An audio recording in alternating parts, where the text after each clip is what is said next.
Kita mulai dengan bacaan yang pertama, subhanallah.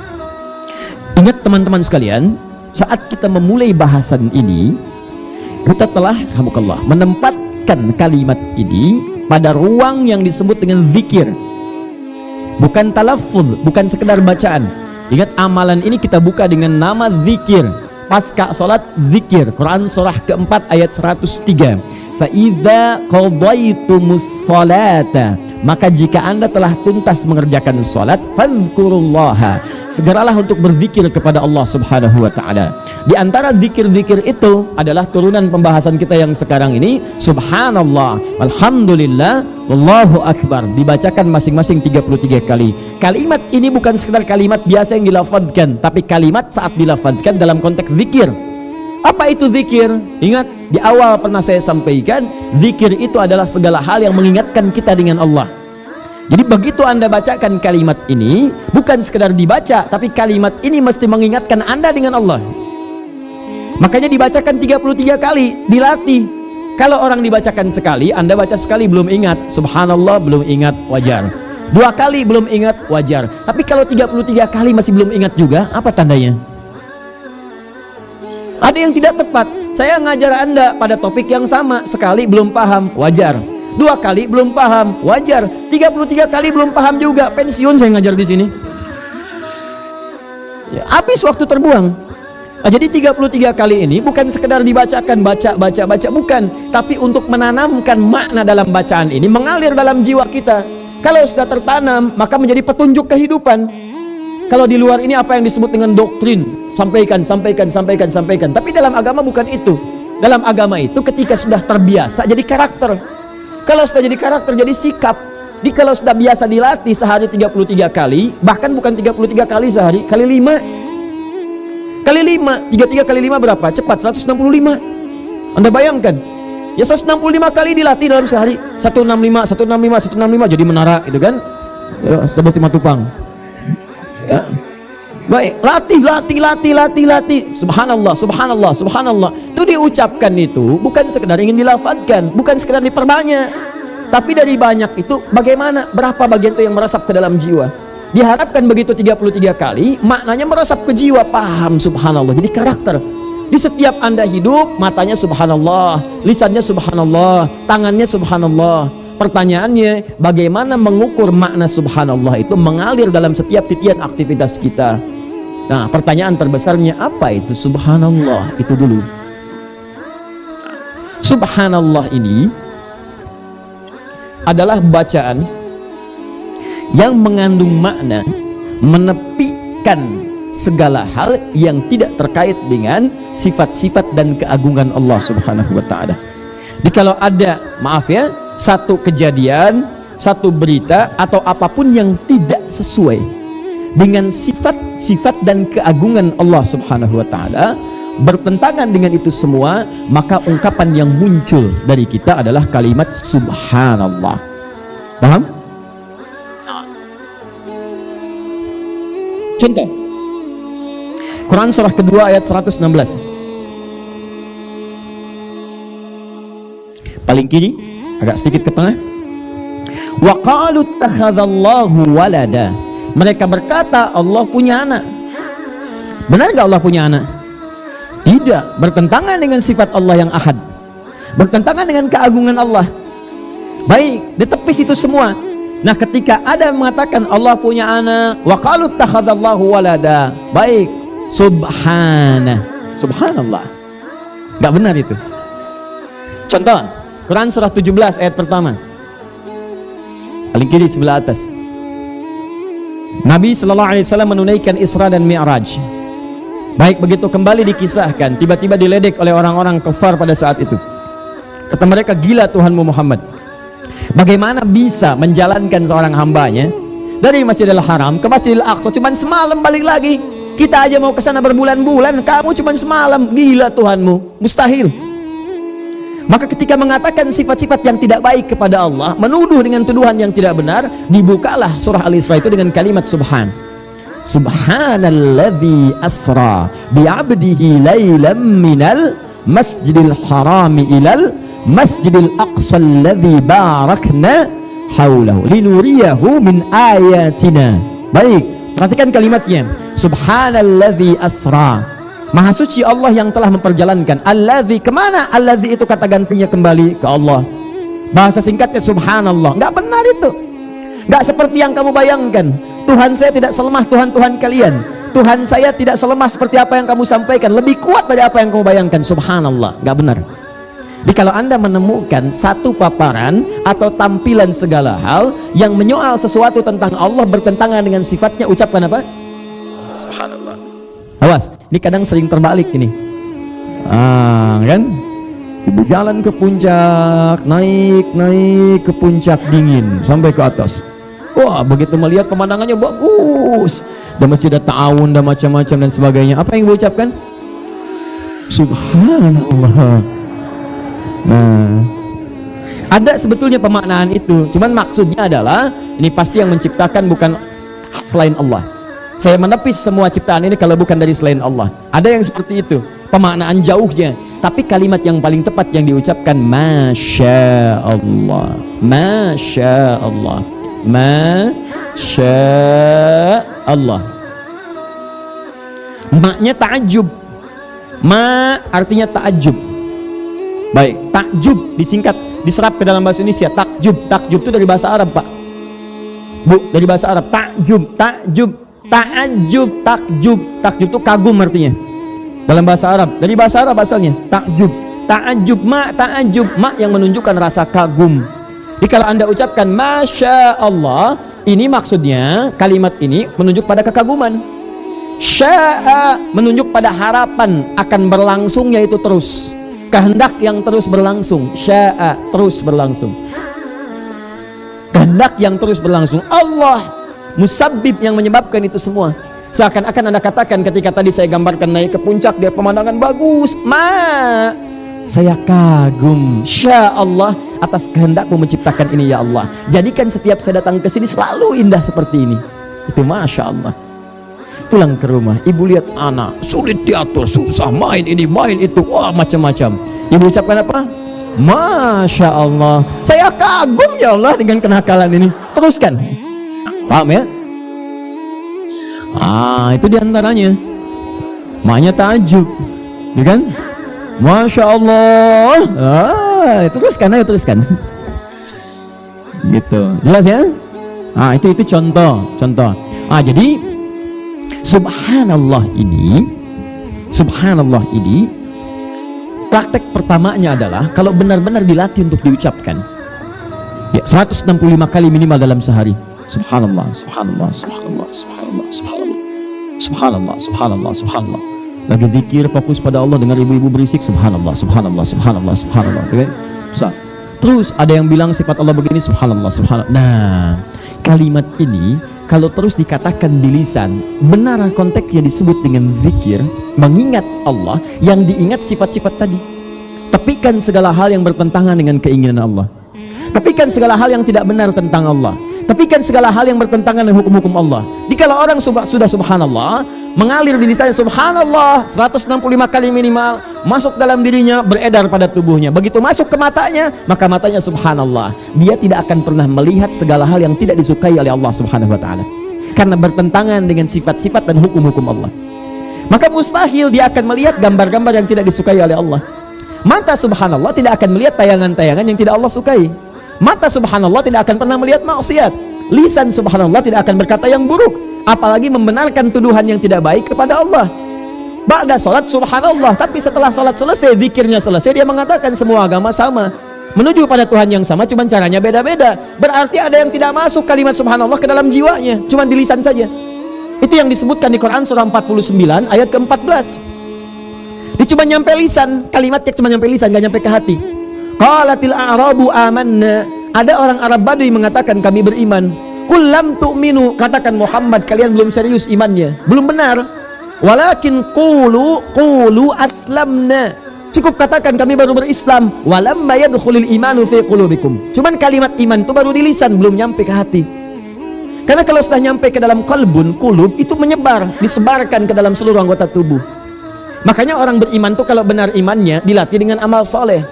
Kalimat iman dan amal soleh disandingkan di Quran. Buka Quran surah 103. Wal 'asr innal insana lafi illal ladzina amanu wa. Makanya kalau orang sudah beriman itu imannya akan otomatis menyebar dalam tubuhnya, membimbing tubuhnya untuk beramal soleh. Maka mustahil ada orang beriman beramal salah, mustahil. Pasti soleh. Matanya soleh, tangannya soleh, lisannya soleh, kakinya soleh. Mustahil. Karena itu setiap disebutkan fungsi tubuh kita dibuka kalimat imannya untuk menunjukkan bahwa fungsi iman itu mengarahkan pada yang soleh. Mata, saya sering ungkap ini, Quran surah 24 ayat 30, laki-laki, 31 perempuan. Qul lil mu'minina yaghuddu min absarihim. Sebelum mengatakan yaghuddu min absarihim, palingkan dari pandangan yang buruk, imannya dulu dibuka. Qul lil mu'minina, katakan pada pria-pria yang beriman. Ini untuk yang beriman aja. Kalau yang nggak beriman silahkan bebas. Tapi yang beriman akan beda. Imannya akan membimbing matanya untuk melihat yang baik. Di ketika Anda misalnya tak sengaja lewat ada gambar tidak bagus di jalan, nggak benar, itu iman Anda akan otomatis masuk ke mata. Palingkan. Ghuddu min absarihim. Dan cepat. Saya beriman. Bukan. Ya, bukan bergeser, berpaling. Tuh. Lisan juga begitu, Bu. Fungsi lisan itu ketika menyebutkan berpaling dari yang kotor, imannya dulu disebutkan. Quran surah 49 itu ayat 11. Sebelum mengatakan la yaskhar, jangan saling cela, itu imannya dulu disebutkan. Ya ayyuhalladzina amanu, hai orang-orang yang merasa punya iman, la yaskhar qaumin qaum, jangan saling cela ya. Jangan saling cela. Anda bayangkan. Kalau lisan orang benar, ada iman dalam dirinya, iman itu akan naik ke lisannya. Jangan cela. La yaghtab ba'dukum ba'da, jangan gosip. Jangan gibah. Di begitu muncul acara gosip, Bu, iman masuk ke dalam mata. Kalau di ibu masih ada iman, tuh iman masuk ke mata, palingkan. Tangan refleks, pindahkan acaranya. Selesai. Karena iman itu akan membimbing. Kalau Anda menikmati itu artinya ada yang lemah dalam imannya. Ada yang lemah. Saya tidak, Ustaz. Bagus. Tidak seperti ibu itu tuh. Enak banget. Sama. Gibah juga namanya. Tidak nonton tapi jadi pelaku. Paham ya? Nah, bagaimana melatih itu semua supaya otomatis jalan pakai iman, Pak? Kalau pakai iman tuh beda. Antum cari rizki, ya, Senin sampai dengan hari Jumat misalnya bekerja. Bekerjanya pakai iman, itu otomatis akan melangkah pada yang dibenarkan oleh Allah. Otomatis. Gak akan kepikiran yang haram, Pak. Makanya ketika Allah sebutkan orang beriman cari rizki, kalimat halalnya dibuang. Quran surah kedua ayat 172. Tapi orang-orang biasa itu halalnya disebutkan. Quran surah kedua ayat 168. Di ayat 168 Al-Baqarah 168 paling kanan sebelah bawah yang disebutkan nas, ya ayyuhan nas, hai manusia, kulu mimma fil ardi halalan thayyiba. Silakan bekerja, cari makan. Dapatkan dengan cara yang halal, legal, dengan cara yang benar. Jangan cari dengan cara yang kotor. Baik hukum dunia apalagi akhirat. Thayyiba, dari yang halal ini dapatkan yang terbaik yang kamu butuhkan. Bukan segala yang kamu inginkan mesti dikonsumsi. Tapi ketika menyebutkan orang beriman, halalnya dibuang. Buka ayat 172-nya, paling kiri agak sedikit ke atas. Ya ayyuhalladzina amanu, hai orang-orang yang telah punya iman, kulu min thayyibati ma razaqnakum. Silakan cari kerja, cari makan. Halalnya dibuang. Yang terbaik yang telah kami siapkan. Kenapa halalnya dibuang? Kata sementara ulama tafsir, karena orang yang punya iman itu imannya akan otomatis membimbing dia pada yang halal. Di mustahil dia cari yang haram karena imannya sudah disebutkan. Jadi kalau ada orang mengaku beriman masih mencari yang haram, itu ada yang salah dengan imannya. Makanya Nabi pernah sampaikan, la yusriqul mu'min indama yasriq fahuwa mu'min. Mustahil orang beriman itu mencuri. Saat mencuri ada iman dalam dirinya. Karena baik akan bertemu dengan yang kotor. Gak ada orang mencuri pakai bismillah. Gak ada. Ambil motornya, ambil. Takut dosa, masjid pakai bismillah dulu. Oh, mustahil. Gak ada, Pak, Bu. Kecuali yang udah mati imannya. Ya, mustahil. Baik dengan buruk gak akan pernah bersanding. Nah, itu poinnya. Pelajar beriman itu tidak mungkin menempuh pelajaran dengan cara yang kotor. Gak akan ada orang beriman nyontek pelajar. Gak akan ada orang beriman menempuh dengan cara yang haram dan sebagainya. Sama, Anda di rumah tangga kalau pakai iman, suami beriman, istri beriman, gak akan jadi yang haram. Ya, maaf, cari kerja gak akan cari yang haram. Sudah ada pasangan yang halal tidak akan milik yang haram. Kalau Anda sering mengingat-ingat di luar yang halal, itu coba camkan, mungkin ada yang haram masuk ke dalam jiwa. Anda sudah mendapatkan pasangan yang halal, tapi masih mengingat hal yang lain yang haram. yang bukan menjadi pasangan Anda, ini menunjukkan bahwa ada sesuatu yang haram masuk dalam diri Anda. Paham ya? Baik. Nah, sekarang pertanyaannya, bagaimana cara melatih itu supaya refleks menjadi sikap dalam diri kita?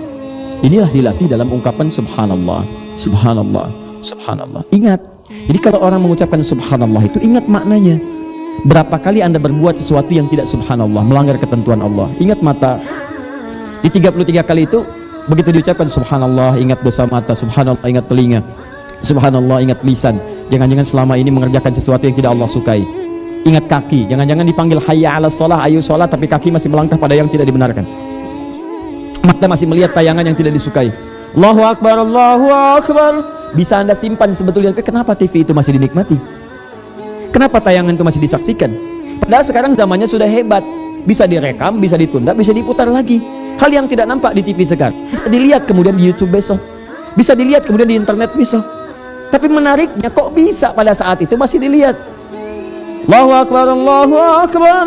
Ayo ma, yuk sudah mau sholat 5 menit lagi nih. Pak, 5 menit lagi. Oh, ini sudah puncaknya nih Pak. Sebetulnya tukang bubur ini jadi naik haji atau enggak? Oh, nah, oh, liatin tuh kan. Cek. Bayangkan kalau masih seperti itu, ini pesan dari saya. Kalau Anda ada ajakan langsung untuk ibadah dan Anda sedang menikmati sesuatu di luar ibadah, cara paling cepatnya gampang. Bayangkan pada saat itu akan diwafatkan oleh Allah Subhanahu wa taala. Paling gampang. Jadi begitu Anda sedang melihat sesuatu, adzan, Allahu Akbar, Allahu Akbar. Sebentar ya, salat nomor 2, ini dulu nomor 1 saya selesaikan. Bayangkan ketika menyaksikan itu Anda diwafatkan oleh Allah. Diwafatkan sedang dalam kondisi tidak merespon seruan adzan. Kalau ada yang ngajak maksiat di kantor, ngajak maksiat, ngajak jalan ke tempat yang tidak bagus, ke tempat yang buruk, ngajak olahraga tapi dengan cara yang tidak bagus, bayangkan diwafatkan seketika. Dan berapa pengkhianatan yang sudah Anda kerjakan? Berkhianat kepada Allah, berkhianat pada pasangan, berkhianat pada macam-macam. Diwafatkan dalam keadaan terhina seperti itu. Sedangkan Anda mengharap surga, Firdaus lagi. Sehat.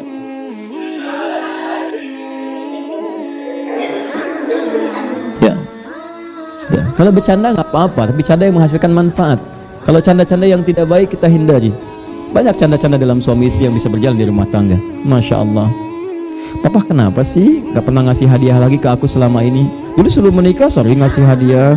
Oh, mama di mana-mana nelayan itu kalau ikannya sudah ketangkap nggak ngasih umpan lagi. Oh, tawa-tawa. Malamnya datang dia mau kamar, ma aku mau tidur, kenapa pintunya tidak dibuka? Papa, nggak ada nelayan yang tidur dengan ikan.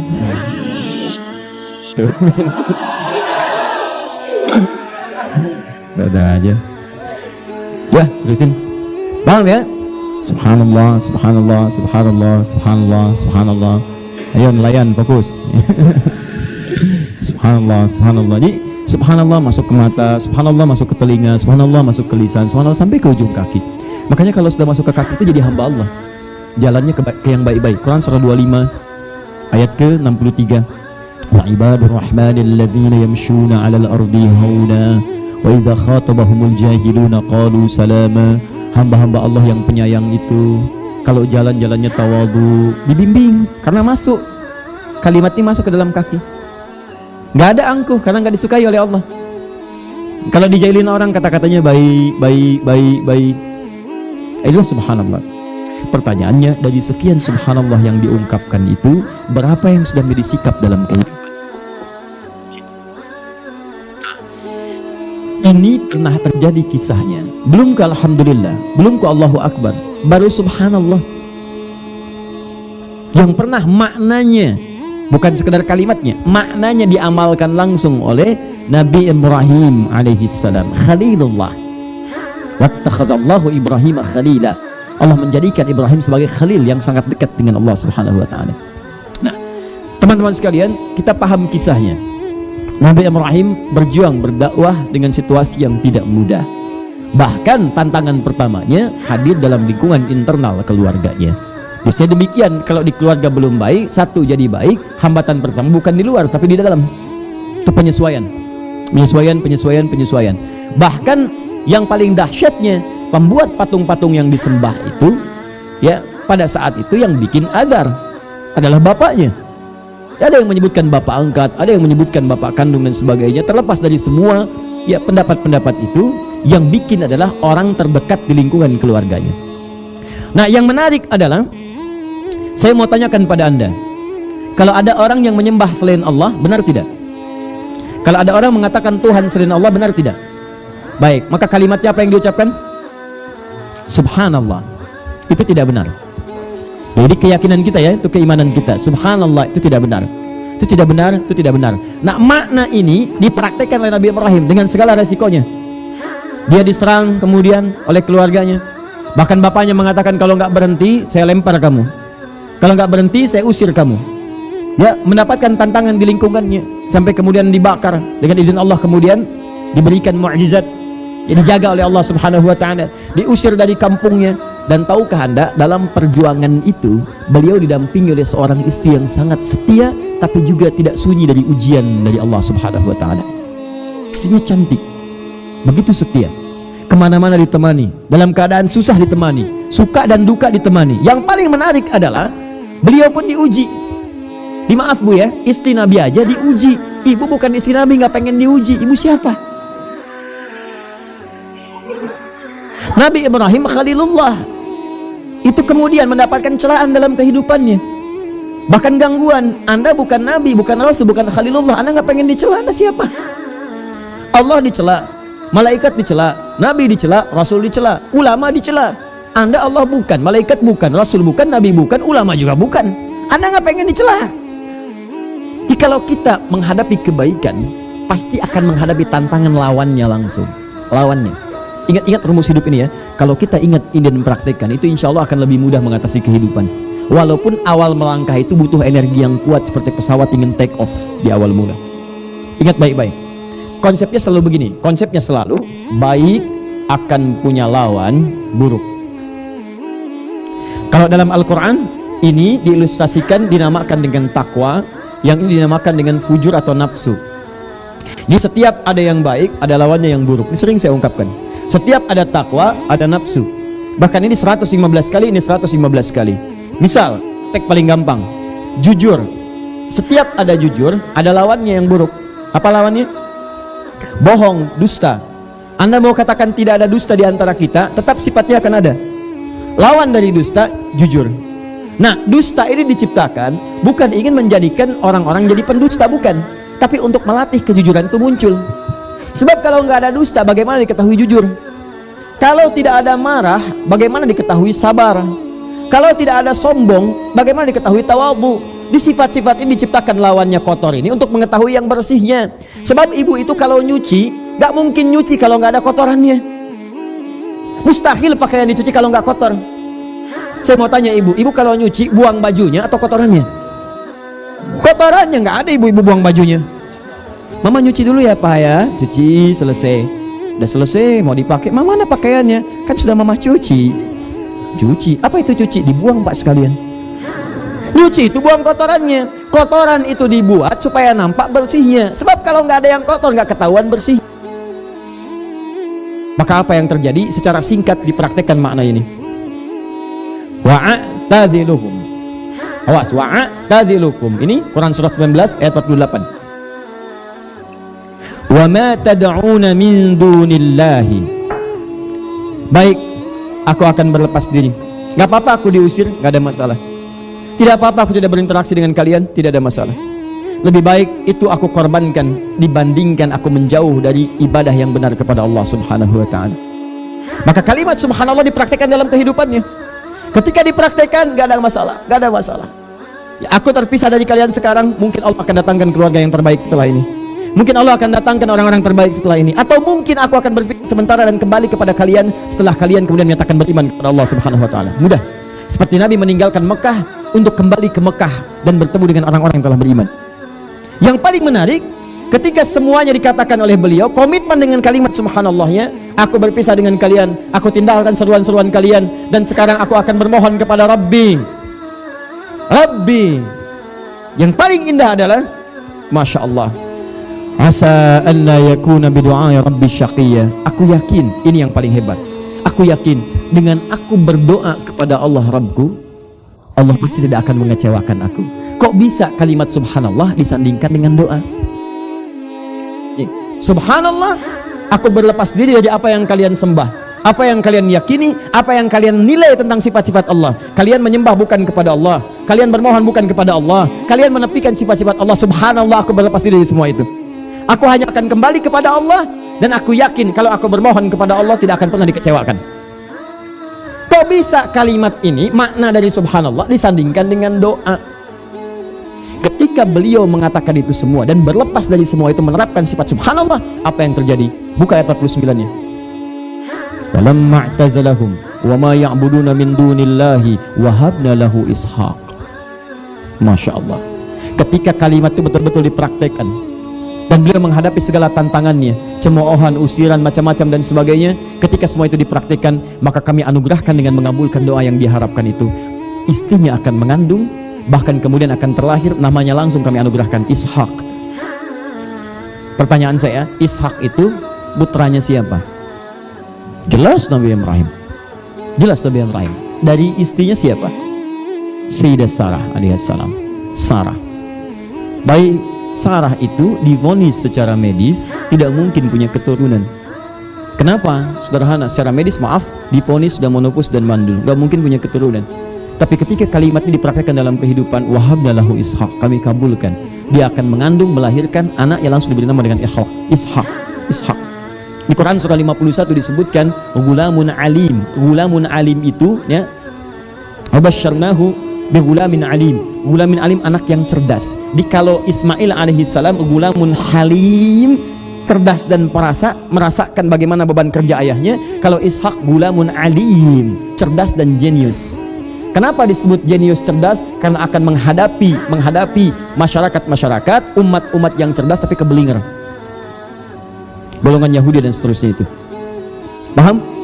Nah, yang paling menarik, kalimat pengabulan doa sampai kemudian akan lahirnya Ishak, lahir dari rahim seorang perempuan yang secara medis divonis tidak mungkin punya keturunan. Kapan itu terjadi? Ketika ada kalimat ini, subhanallah, yang maknanya dipraktikkan dalam kehidupan. Subhanallah, subhanallah, subhanallah. Falamma i'tazalahum wa ma ya'buduna min dunillahi. Ketika kalimat itu dipraktikkan, dia tinggalkan segala hal yang tidak terkait dengan Allah, penyembahan selain Allah ditinggalkan, kehidupan itu ditinggalkan, sifat-sifat buruk ditinggalkan. Wahabna lahu ishaq, kami anugerahkan Ishak.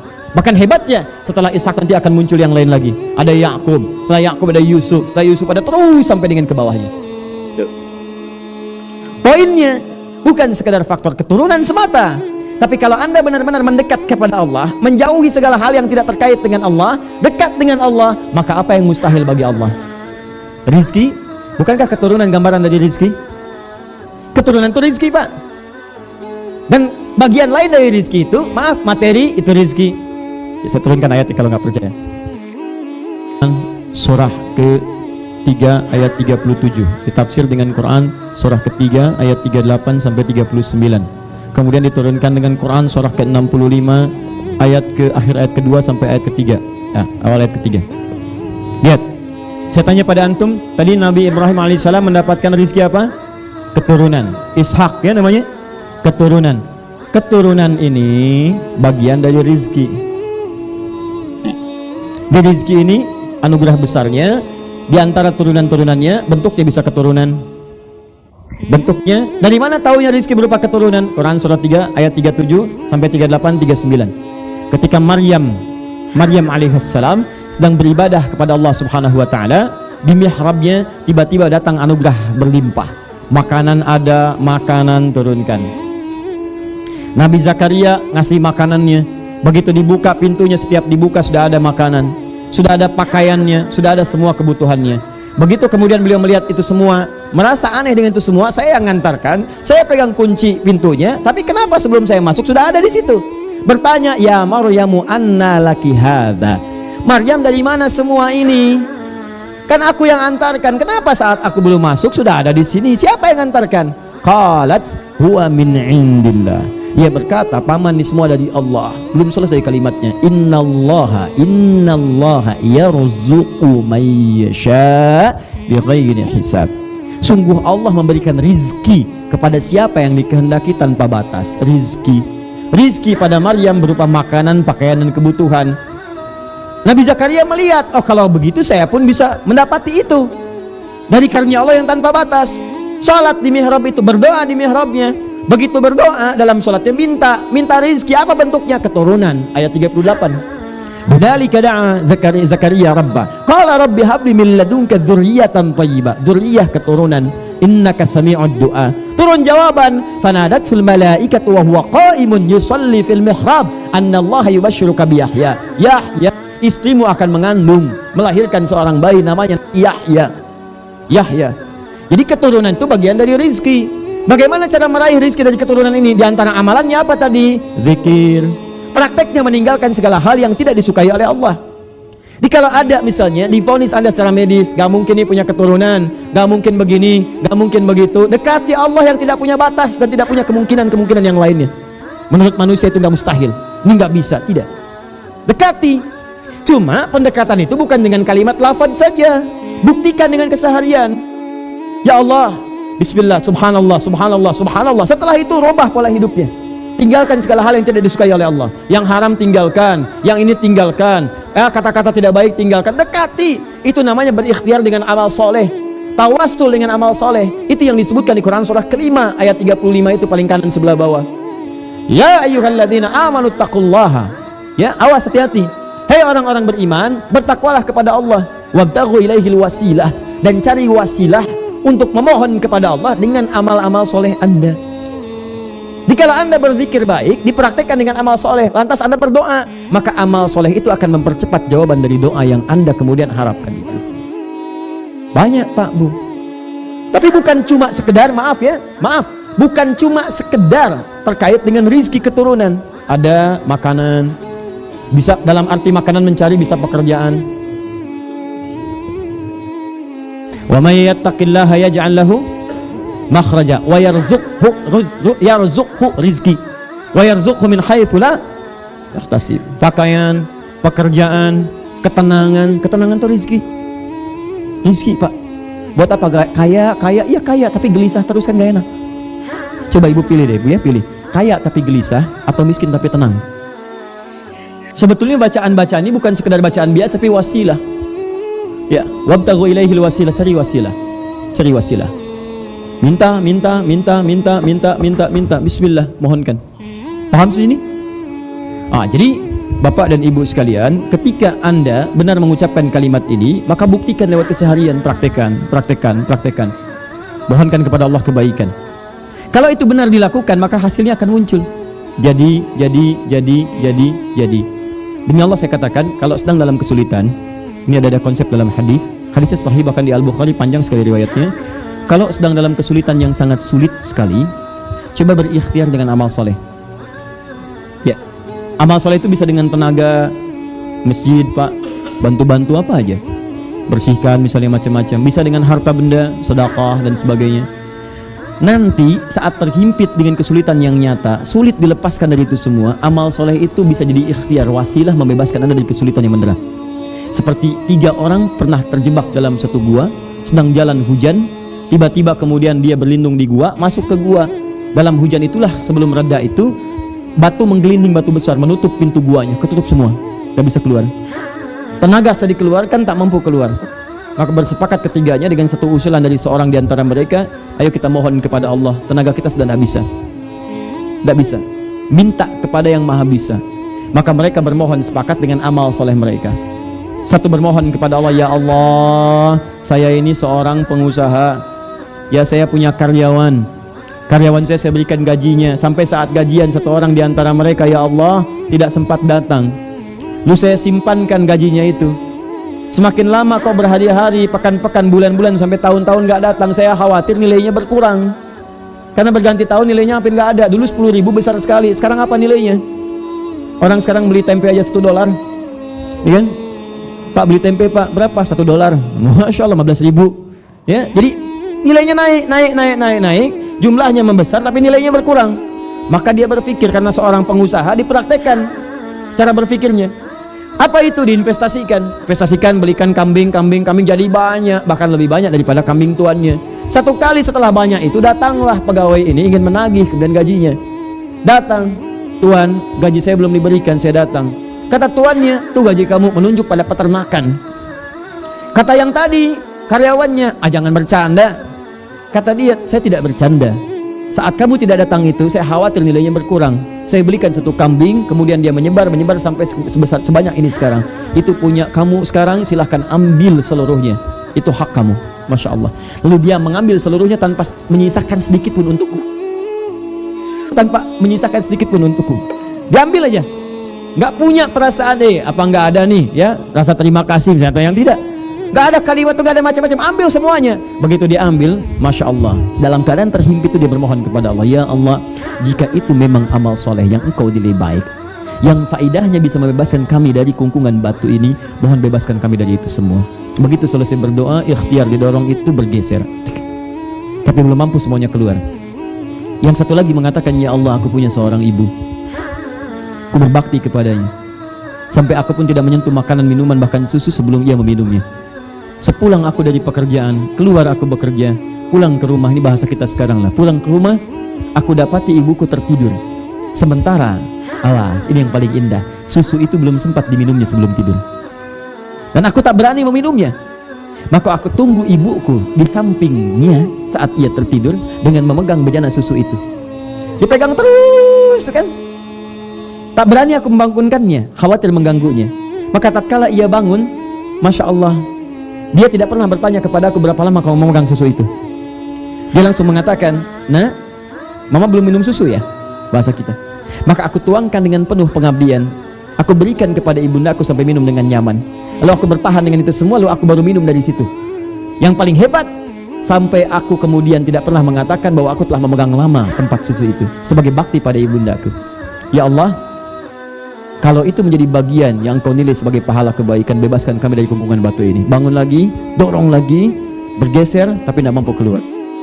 Yang ketiga mengatakan, ya Arab, aku dulu seorang rentenir. Sampai aku pinjamkan segala halnya, sampai satu kali aku tertarik dengan anak keponakan, anak dari saudaraku, keponakanku. Cantik dan sebagainya, dia ditaksir oleh banyak orang. Aku kemudian melamar kepada saudaraku, tapi tidak diberikannya. Sampai kemudian dia terjebak utang kepadaku. Dengan sedemikian besar sampai datanglah anak gadis itu kepadaku, mengatakan, tolong paman bebaskan ayahku, bebaskan dari kungkungan hutang itu. Aku katakan kepadanya, aku akan bebaskan seluruhnya kalau engkau mau bergaul denganku malam ini. Maka anak gadis itu dengan mengisak tangis mengiba untuk membebaskan ayahandanya, dia menyetujui itu semua. Pada malam itu terjadi, saat aku ingin menggaulinya, keluar dari lisannya berkata, paman, ittaqillah, bertakwalah kepada Allah subhanahu wa ta'ala, dengan tangisannya. Maka tiba-tiba kalimat itu menggetarkan jiwaku, ada rasa takut dalam jiwaku, tinggalkan semua perbuatan itu dan bertobat kepadamu. Sejak saat itu tinggalkan dunia maksiat dan mendekat kepadamu. Kalau dengan semua hal yang aku kerjakan itu membuat aku mendapat amal soleh dan layak mendapatkan perlindunganmu, mohon ya Allah bebaskan kami dari kungkungan batu ini. Didorong lantai ketiganya, saat didorong itu menggelindinglah batu itu dan keluar ketiganya dari kungkungan batu tadi, bebas. Nah, ini hanya gambaran kisah yang ditampilkan, bukan untuk sekedar dongeng yang dibacakan, tapi itu praktek dari ayat yang tertuliskan pada ayat yang kita saksikan dalam hidup keseharian.